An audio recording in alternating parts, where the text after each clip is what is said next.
When you're standing at the baseline hitting ground strokes, it is very important to be able to control the height of your ball.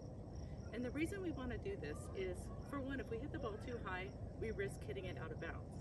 And secondly, if we hit the ball too high, we give our opponents a much greater opportunity to attack that ball, which makes it harder for us to return, and we don't want that.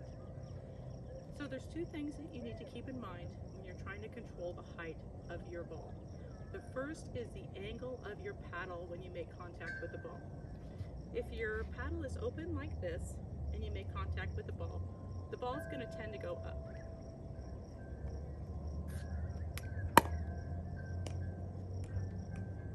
If the paddle is face down more like this and you make contact with it, it's going to tend to go down and probably into the net.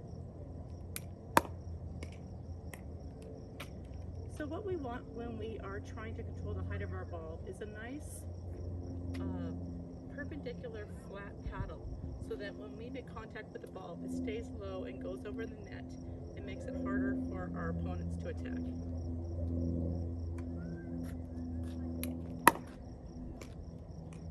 The second thing we want to keep in mind when we are trying to control the height of our ball is the swing path of our paddle.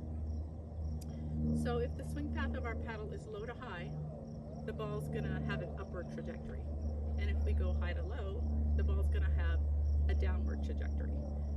So what we want is a nice level swing path when we hit the ball, so that the ball stays low and is harder for our opponents to attack. Like this. And those are the two things, the angle of your paddle and the swing path, that will control the height of your ball.